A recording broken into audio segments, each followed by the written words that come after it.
당신이 다니는 직장에서 이런 일이 벌어진다고 한번 상상해 보세요. 당신이 일을 3배 더 잘하게 된 것도 아니고 뭐 엄청난 혁신을 이룬 것도 아닙니다. 네. 그저 해고당하지 않고 30년 동안 한 자리를 지켰다는 이유만으로 입사 첫 해보다 무려 300% 인상된 월급을 받게 됩니다. 듣기에는 정말 꿈 같은 이야기죠. 그렇죠. 직장인이라면 누구나 꿈꿀 만한 시나리오죠. 하지만 오늘 우리가 마주할 현실에서 이 꿈 같은 시나리오는 사실 한국 노동시장을 서서히 붕괴시키고 있는 가장 위험한 시한폭탄입니다.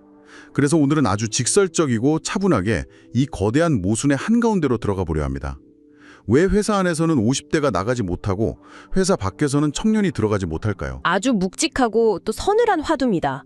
오늘 우리가 함께 파헤쳐볼 이 심층 분석의 목적은 흔히 언론이나 소셜미디어에서 자극적으로 소비하는 뻔한 세대 갈등을 이야기하려는 게 아닙니다. 맞아요. 요즘 그런 갈라치기 프레임이 너무 많죠. 네, 청년들이 노력을 안 한다거나 기성세대가 탐욕스럽다는 식의 납작한 비난은 철저히 배제할 겁니다.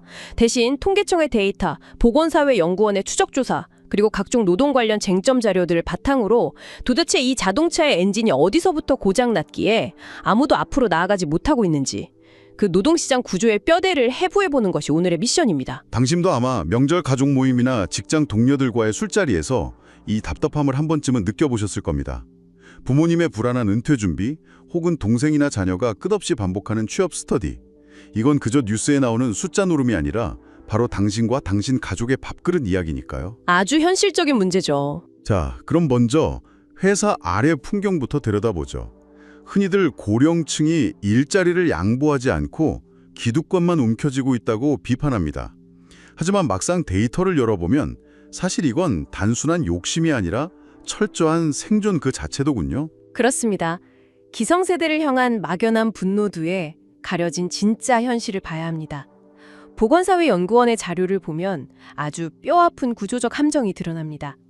현재 중장년층의 약 40%가 독립하지 못한 미혼 성인 자녀와 돌봄이 필요한 늙은 노부모를 동시에 부양하고 있습니다. 아, 위아래로 꽉 막힌 이른바 이중부양의 굴레에 갇혀 있는 거네요. 맞습니다.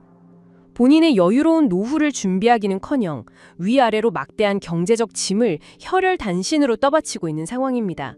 이런 재무적 압박 속에서 회사를 제발로 나간다는 것은 여유로운 은퇴가 아니라 곧바로 빈곤층으로 추락하는 벼랑 끝으로 등 떠밀리는 것과 같습니다. 잠깐만요. 여기서 조금 의문이 생깁니다. 보통 법정 정년이 60세잖아요. 네, 법적으로는 60세죠. 그럼 60세까지 꽉 채워서 일하고 바로 국민연금을 받기 시작하면 벼락에서 떨어지는 게 아니라 적어도 안전망 위로 부드럽게 착륙할 수 있는 것 아닌가요?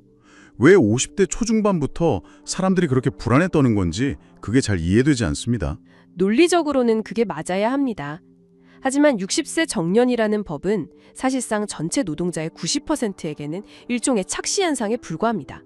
현실의 데이터를 볼까요?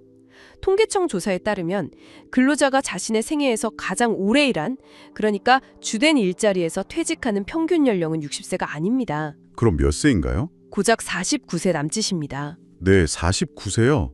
아니, 법은 60세를 보장한다고 하는데 실제로는 50살도 되기 전에 인생의 메인 무대에서 쫓겨난다는 뜻이군요. 바로 그 지점에서 한국 노동시장의 거대한 크레바스, 즉 붕화 속에 깊고 보이지 않는 틈이 발생합니다. 설상가상으로 국민연금 수급 개시 연령은 기금 고갈을 막기 위해 점차 늦춰지고 있죠. 2033년이 되면 65세부터 연금을 받게 됩니다. 아, 그렇군요. 자, 계산을 해보시죠. 49세의 주된 일자리에서 밀려나는데 연금은 65세에 나옵니다. 무려 15년이 넘는 시간 동안 월급도 없고 연금도 없는 완벽한 소득 절벽 구간을 맨몸으로 버텨야 한다는 뜻입니다. 와, 비유하자면 비행기에서 49살에 강제로 뛰어내렸는데 낙하산은 65살이 되려야만 펼쳐진다는 거네요. 그 긴 공백기 동안 수입이 0원이라면 사실상 생존이 불가능한 구조입니다. 그럼 그분들은 그 15년을 도대체 어떻게 버티고 있는 겁니까? 노동시장 밖으로 완전히 은퇴할 수가 없으니 어떻게든 살아남기 위해 불안정한 일자리를 전전하게 됩니다. 실제로 55세 이상 취업자 중 안정적인 상용직 비중은 35% 수준에 불과합니다. 그럼 절반이 넘는 나머지 분들은요? 나머지는 청정년층보다 훨씬 높은 비율로 임시직이나 일용직으로 밀려나거나 아니면 퇴직금을 털어 고용원 없는 영세 자영업, 흔히 말하는 치킨집이나 편의점 창업으로 뛰어들게 됩니다. 아, 이 참혹한 공백기를 이해하고 나면 50대와 60대가 왜 그렇게 필사적으로 회사에 나무래 안간힘을 쓰는지 그 집착의 원인이 탐욕이 아니라 공포라는 것을 명확히 알 수 있습니다. 50대가 벼랑 끝에서 바들바들 버티고 있는 건 공포와 생존 때문이라는 걸 확실히 이해했습니다. 그러니까 탐욕이 아니라는 거죠. 그런데 여기서 또 다른 논리적 모순이 하나 생깁니다. 어떤 부분이죠? 기성세대가 자리를 안 비워준다고 해서 무조건 청년들이 취업을 못해야만 하는 걸까요? 청년들도 굳이 그 꽉 찬 대기업 자리만 고집할 게 아니라 일단 중소기업이나 비정규직으로 들어가서 경력을 쌓고 나중에 이직하면 되는 거 아닌가요? 아주 흔히 나오는 질문입니다. 네, 왜 청년들은 취업을 몇 년씩 미루면서까지 첫 직장에 말 그대로 목숨을 거는 건지 이 부분이 설명이 좀 필요합니다. 아주 중요한 지점입니다. 그 이유는 기성세대와 마찬가지로 청년들 역시 지극히 합리적인 생존 전략을 택하고 있기 때문입니다. 그 근저에는 한국 노동시장의 끔찍한 이중구조가 자리 잡고 있습니다.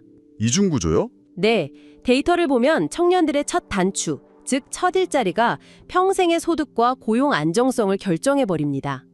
첫 일자리를 비기간제 상용직, 그러니까 정규직 남성으로 시작하면 월 평균 급여가 200만 원에서 300만 원 구간에 안착하지만 비정규직이나 여성의 경우 100만 원에서 200만 원 구간에 압도적으로 몰려 있습니다. 시작부터 격차가 굳어지는 거죠. 그러니까 청년들의 눈이 쓸데없이 높아서 첫 직장 고르느라 시간을 낭비하는 게 아니군요. 우리 노동시장을 일종의 VIP 클럽이라고 생각해보죠. 한번 안문, 그러니까 대기업이나 공공기관 정규직으로 들어가면 시간이 지날수록 혜택이 쌓이는 프리미엄 공간이 있습니다. 네, 맞습니다. 반면 그 건너편에는 중소기업이나 비정규직이라는 일반 식당이 있죠. 그런데 청년들이 그 일반 식당에 절대 들어가지 않고 클럽 밖에서 몇 년이고 노숙하며 기다리는 이유는 한번 일반 식당에서 밥을 먹으면 클럽 기투들이 영원히 안문 출입을 막아버리기 때문 아닙니까? 정확한 비유입니다. 그 기도들이 출입을 막는 현상을 노동경제학에서는 낙인 효과라고 부릅니다. 보통 서구권에서는 중소기업이나 인턴에서 쌓은 실무 경험이 더 큰 기업으로 가는 징검다리가 됩니다. 하지만 한국에서는 그 사다리가 심각하게 끊어져 있습니다. 어떻게 끊어져 있길래 그렇게까지 안 가는 걸까요? 대기업은 신입 채용 시 철저히 스펙 위주의 필터링을 거치거나 아예 검증된 동종업계 대기업 경력자만 뽑으려 합니다. 2차 노동시장인 중소기업이나 비정규직에서의 경험은 1차 노동시장 진입에 실패한 이력으로 낙인 찍히기 쉽상입니다. 와, 경력이 징검다리가 아니라 오히려 발목을 잡는 족쇄가 되어버리는 거네요? 그렇습니다. 그러다 보니 대졸 이상 청년이 정규직 첫 일자리에 취업하기까지 걸리는 시간이 남성은 평균 12개월, 여성은 9개월 등 매우 깁니다. 고졸의 경우는 무려 24개월까지도 걸리죠. 엄청난 시간 낭비네요. 다른 나라는 다를까요? 많이 다릅니다.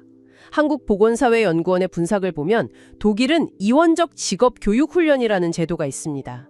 15세부터 직업학교의 교육과 기업 현장의 훈련을 병행합니다. 아, 학교랑 기업이 처음부터 같이 가는군요. 네, 학교와 기업이 촘촘히 연계되어 있어서 청년들이 훈련을 마치면 자연스럽게 기업에 안착합니다. 반면 한국은 모든 스펙 경쟁을 개인의 비용으로 끝낸 뒤에 기업 밖에서 맨몸으로 바늘구멍을 통과해야만 하는 가혹한 구조입니다. 정리가 되네요. 50대는 낭떠러지로 밀려나지 않으려 앞문을 꽉 막고 버티고 있고 청년들은 한번 잘못된 문으로 들어가면 영원히 사다리가 끊기니까 어떻게든 그 막힌 앞문이 열리기만을 밖에서 기다리고 있는 겁니다. 양쪽 다 철저히 시스템 안에서 살아남기 위한 합리적 발버둥이었네요. 아주 예리한 요약입니다. 자, 이 두 세대의 절박함이 정면으로 충돌하는 지점이 바로 요즘 사회를 뜨겁게 달구는 정년 연장 논란입니다. 네, 정년 연장은 이 구조적 딜레마의 가장 민감한 뇌관입니다. 양측의 입장은 팽팽합니다. 먼저 노동계는 명확한 요구를 하고 있습니다. 어떤 요구죠? 연금 수급 개시 연령이 65세로 늦춰지는 만큼 아까 말씀드린 그 끔찍한 소득 크레바스를 없애기 위해 법정 정년을 65세로 일괄 연장해달라는 것입니다. 노후 빈곤이라는 국가적 재난을 막기 위한 가장 확실하고 직접적인 안전정치라는 논리죠. 15년 동안 수입이 끊기는 공백을 생각하면 정년을 65세로 연장하자는 주장은 너무나 상식적으로 들립니다. 그런데 경영계나 전문가들은 이 법정 정년 일괄 연장을 마치 핵폭탄 다루듯 경계한단 말이죠. 기업들이 단순히 인건비를 조금 아끼려고 탐욕을 부리는 건가요? 아니면 다른 구조적 이유가 있는 겁니까? 단순한 기업의 이기심으로 치부하기엔 한국의 임금 구조 자체가 너무 기형적입니다. 극복탄의 핵심은 바로 세계 최고 수준의 연공급 임금 체계, 흔히 말하는 호봉제에 있습니다. 데이터를 보면 놀랍습니다. 격차가 얼마나 큰데요? 한국은 근속 1년 미만 신입사원의 임금 대비 30년 이상 장기 근속자의 임금이 무려 2.95배에 달합니다. 네, 입사 철퇴와 30년 차의 임금이 거의 3배 차이 난다고요? 그렇습니다. 과거 우리와 비슷한 임금 체계를 가졌던 일본이 2.27배, 독일이 1.8배인 것과 비교하면 압도적인 격차죠. 아니, 30년 일했다고 해서 그 사람의 업무 생산성이 신입사원보다 3배나 높을 리는 없잖아요. 도대체 왜 이런 극단적인 임금 구조가 만들어진 거죠? 과거 고도성장기의 유산입니다. 7, 80년대 한국 경제가 폭발적으로 성장할 때 기업들은 숙련단 노동자가 절실히 필요했습니다. 그래서 초기에는 월급을 조금 적게 주더라도 우리 회사에 오래 남아만 주면 나중에 크게 보상해주겠다는 약속을 한 겁니다. 근속 연수가 곧 충성도이자 보상의 기준이 된 거죠. 아, 경제 성장률이 매년 10%를 넘나들 때는 기업도 그 늘어나는 인건비를 충분히 감당할 수 있었겠군요. 네, 맞습니다. 그때는 파이가 계속 커졌으니까요. 그런데 지금은 경제 성장률이 1, 2%대는 맴도는 저성장 시대잖아요. 약속은 남아있는데 돈을 벌어올 엔진은 식어버린 거군요. 그렇습니다. 그런 상황에서 정년을 일괄적으로 5년 더 강제 연장해버리면 기업 입장에서는 생산성은 떨어지는데 몸값은 가장 비싼 꼭대기 구간의 인건비를 고스란히 떠안아야 하는 상황이 됩니다. 임금과 생산성 간의 괴리가 극대화되는 것이죠. 그럼 기업은 이 부담을 어떻게 해결하나요? 일률적으로 정년을 연장하면 기업의 직접적인 인건비 부담은 폭증합니다. 그럼 기업은 이 비용을 어떻게 충당할까요? 가장 쉬운 선택을 합니다. 바로 청년들을 위한 신규 채용의 문을 닫아버리는 것입니다. 아, 밑을 아예 막아버리는군요. 네, 한국은행이나 노동연구원의 과거 데이터들도 이를 증명합니다. 정년 연장의 혜택을 받는 고령자가 늘어날수록 특히 연공서열 임금의 혜택이 큰 대기업일수록 청년 신규 채용이 뚜렷하게 감소했습니다. 체감 실업률이 20%를 넘나드는 청년들에게는 그야말로 치명타가 되는 겁니다. 듣고 보니 완전한 제로섬 게임이네요. 누군가 의자를 하나 더 차지하면 다른 누군가는 무조건 밖으로 밀려나는 구조입니다. 정년 연장만 밀어붙이자니 청년들의 일자리가 증발할까 봐 두렵고 그렇다고 지금처럼 중장년층을 50살도 안 돼서 퇴출하자니 막대한 노후 빈곤이라는 사회적 재앙이 닥칠 게 뻔합니다. 이 정도면 진퇴양난을 넘어서 숨이 막힐 지경입니다. 딜레마는 거기서 끝이 아닙니다.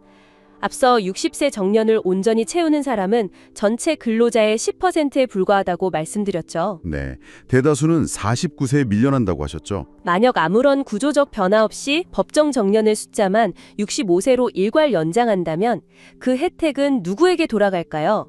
바로 이미 고용이 안정적이고 임금이 높은 노조가 있는 대기업과 공공기관 정규직, 즉 아까 말씀하신 VIP 클럽 안의 사람들에게만 집중됩니다. 아, 밖에서 떨고 있는 대다수의 사람들에게는 아무런 의미가 없는 거군요. 맞습니다. 중소기업이나 비정규직 노동자는 어차피 50대 초반에 밀려나기 때문에 정년 연장의 혜택을 전혀 받지 못합니다. 결국 노동시장의 양극화와 불평등은 오히려 더 심각해지는 결과를 낳게 됩니다. 병목을 뚫어보겠다고 법을 바꿨는데 결과적으로는 VIP 클럽의 성벽만 더 높고 견고하게 쌓아 올리는 꼴이 되겠군요. 자, 문제의 심각성과 복잡성은 이제 뼛속까지 파악이 됐습니다. 그렇다면 이제 해법을 고민해봐야 할 시간입니다.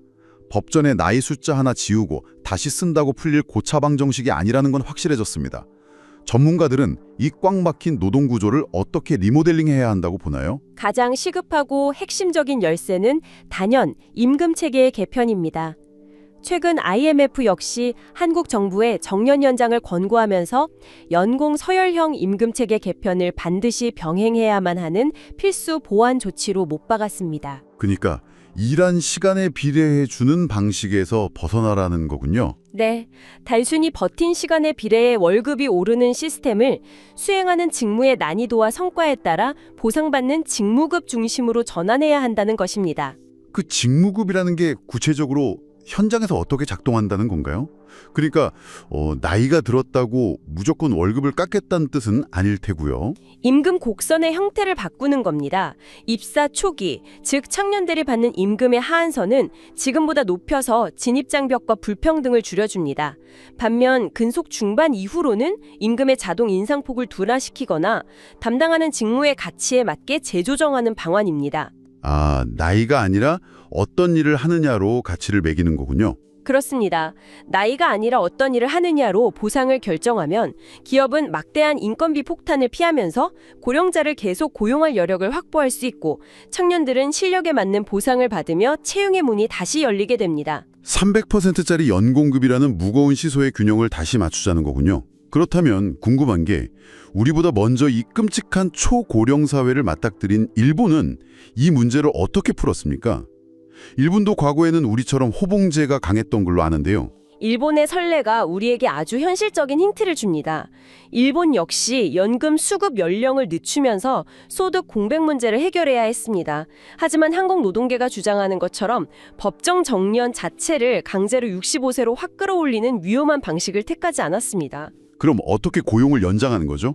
대신 법정 정년은 기존 60세로 2대, 65세, 나아가 70세까지 재고용을 중심으로 한 계속고용 제도를 유도했습니다. 잠깐만요. 법정 정년은 60세로 놔두고 재고용을 한다고요. 숫자만 65세로 늘리는 거랑 재고용하는 게 현장에서 어떤 차이를 만드는 겁니까? 완전히 다른 결과를 낳습니다. 60세가 되면 일단 공식적으로 정년퇴직을 합니다. 그리고 회사가 그 직원을 새로운 계약으로 다시 고용하는 형태를 취하는 것이죠. 아, 일단 한번 계약을 완전히 끝내는 거군요. 맞습니다. 이렇게 단절 후 재고용을 거치면 기존에 무거웠던 호봉제 임금을 초기화할 수 있습니다. 직원의 현재 체력과 생산성에 맞춰 직무 내용, 근로시간, 그리고 가장 중요한 임금을 유연하게 재조정할 수 있는 퇴로가 열리는 겁니다. 이해했습니다. 무조건 65세까지 최고점의 호봉을 유지하며 안고 가라고 강요하는 게 아니라 기업과 노동자가 현실적인 타협을 할 수 있게 유연성을 열어준 거군요. 기업은 숙련된 인력을 합리적인 비용에 쓸 수 있고 노동자는 소득 절벽을 피할 수 있는 윈윈이네요. 결국 정년 연장이라는 카드 한 장만 덜렁 꺼낼 게 아니라 이 모든 걸 하나의 커다란 패키지로 움직여야겠습니다. 그게 핵심입니다. 정년 연장이라는 의제는 결코 단독으로 풀 수 있는 마법의 지팡이가 아닙니다. 연공성 임금체계 개편과 직무급 도입, 기존 고령 인력의 재교육, 일본식 재고용 활성화, 그리고 이 과정에서 혹시라도 줄어들지 모를 청년 신규 채용에 대한 정부의 강력한 보완책이 필요합니다. 다 얽혀있는 문제네요, 정말. 네, 더 근본적으로는 청년들이 두려움 없이 갈 수 있도록 중소기업의 일자리 질을 개선하는 것, 마지막으로 국민연금 개혁까지 이 모든 것이 하나의 바구니에 담긴 패키지 딜로서 톱니바퀴처럼 동시에 맞물려 돌아가야만 부작용을 막을 수 있습니다. 구조 전체 리모델링 없이는 누구도 구원받을 수 없습니다. 깊은 숨이 나오는 분석이었습니다. 여러분, 당신은 오늘 이 이야기를 들으며 어떤 생각을 하셨나요? 오늘 우리가 짚어본 이 수많은 수치와 구조적 모순들이 그저 교과서에 나오는 딱딱한 이론으로만 느껴지시나요? 그렇지 않을 겁니다. 당신 다음 달 받게 될 급여 명세서의 내역이고 당신의 부모님이 밤잠을 설치며 고민하는 은퇴 후의 삶이며 당신의 자녀나 동생이 수백 번씩 이력서를 고쳤으며 부딪히는 그 차가운 현실의 진짜 민낯입니다. 다행히 우리 사회에서도 정년 연장과 노동시장 구조 개편에 대한 논의가 본격적으로 수면 위로 올라오기 시작했습니다. 하지만 명심해야 할 것이 있습니다. 이 거대한 논의가 기득권을 진 이해 당사자들만의 힘겨루기나 정치적인 세대 갈라치기로 전락하지 않으려면 우리 모두가 이 노동시장 이중 구조의 모순과 그 작동 원리를 아주 날카롭게 꿰뚫고 있어야 합니다. 기업의 희생만 강요하는 맹목적인 정년 연장도 대책 없이 중장년을 벼랑으로 밀어내는 퇴출도 결코 정답이 될 수 없습니다. 맞습니다. 50대는 못 나가고 청년은 못 들어가는 사회. 이 문제를 세대 싸움으로만 보면 아무도 이기지 못합니다. 진짜 질문은 누가 자리를 차지했느냐가 아니라 왜 한국의 좋은 일자리가 이렇게 좁아졌느냐입니다.